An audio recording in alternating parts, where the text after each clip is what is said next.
Hi, my name is Kristen Morrison, and I'm going to be talking about ageism today. Ageism has always been a problem, and it still is a current one today. It's not like any other ism because it affects all people. Aging is a natural process, and it's also a natural way that we judge people.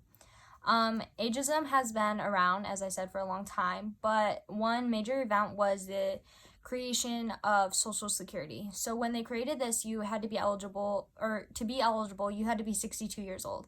And when they applied this number to that, they unintentionally gave a number definition to the word old. And despite our lengthening lifespan and changing lifestyle, what we now think of as old has been the same the whole time. Ageism is a prejudice or discrimination on the grounds of a person's age.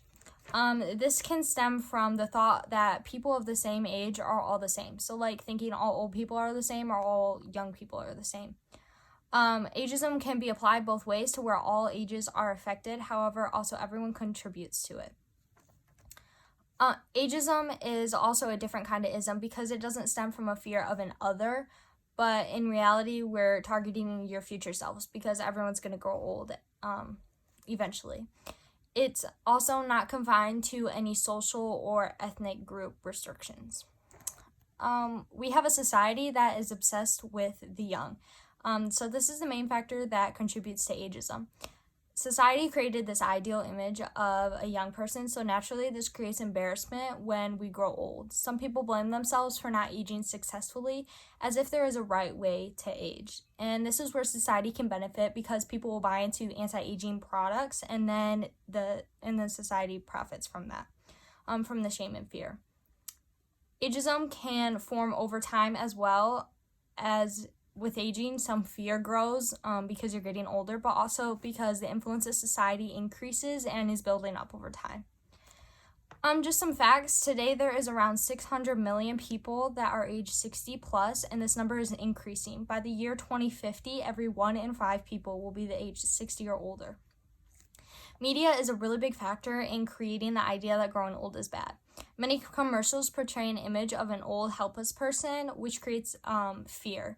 This number has dropped, however, in 1950 to 1980, approximately 80% of commercials had negative stereotypes. Compared to now, it's only about 50%, but that's still a very large influence. Also, against what many people think, only 5% of the people that are age 60 or older reside in nursing homes or in caring facilities.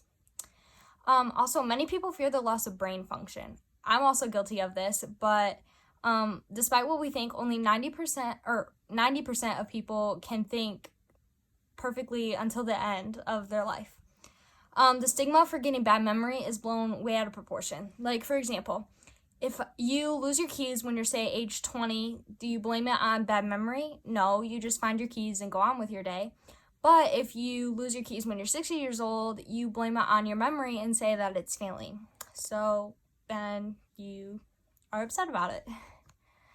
Ageism can be a self-fulfilling prophecy. Studies have shown that people with negative views on aging live 7.5 years less than people with positive views. It can also affect one's health in such ways such as cardiovascular stress, depression, and decreased productivity in daily activities. One place ageism is very present is within the healthcare system. This is because of the visible decline in that small percentage of older people that reside in nursing homes and such. One nurse discussed how in the nursing home, they may call these people O's and Q's, and this is in reference of their mouths and like being open all day and some of them with their tongues out. And I just thought that was like really upsetting. It was like dehumanizing, to call them that. Another place ageism is present is within the workforce, specifically in the job application process. So application discrimination is very real. People get turned down from jobs just because they have too many years of experience, which doesn't quite make sense because you would think you would want someone with a lot of experience because they'll obviously be a good worker and know what they're doing. But from the company's point of view, a young worker could work or commit to working more years than an older worker. This can create feelings such as being useless, drained, worn out, and fearful. This can also cause people to breakdowns, like picking apart their appearance before interviews. And another thing that they experience is when a candidate is very well liked and told to come in from an over the phone interview, but then is told to come in for a follow-up in person, and then all of a sudden the company's attitude changes. Many young people searching for jobs also blame the baby boomers for not having a lot of jobs. They claim that the old people need to quit and give up the jobs to the young people, and they need to just retire. Even though there's a lot of ageism against older people, there is some against younger people. Ageism can be something as simple as if you envy your manager because they're younger than you, and you give a negative attitude. Society also begins to set standards of what activities are age appropriate. So this is also a form of ageism, and it can start when we are just children, because we identify what behaviors and attitudes are age appropriate.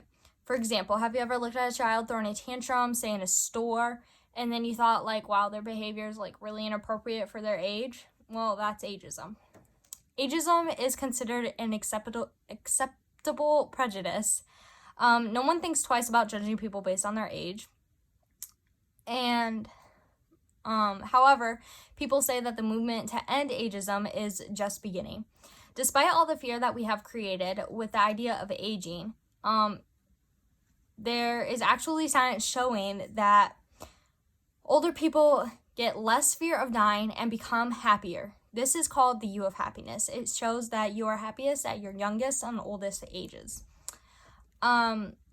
Change to begin eliminating ageism is going to be quite difficult because we have to change it throughout all generations. The most commonly thing is something when it is most commonly a thing where people are unaware that they are showing ageism. Slowly, the media can change this view by presenting positive views and combating the negative ones. One example of this is the movie Intern that has already come out and has started this movement, but it's a movie about an old man that comes out of retirement and goes into working, and he has to work for this company and learn new ways, like the technology updates and such. But it's a really good movie if you want to watch it. So anyways, overall, we will need to create an image that growing old is good. It's not a burden and it has benefits. I'm sorry about that. But we need to give up the binary view of a young versus old world. So this is also a complicated process, but it can be done because, as you can see, we gave up the view of with genders. It used to be male versus female, and now it's no longer a binary view of that. So basically, we just have to create pride in age at all levels, the society, political, and then within the community. One way that we can do this is by having all ages participate in activities and support things, and not assign things as age appropriate. So that is all I have. Thank you.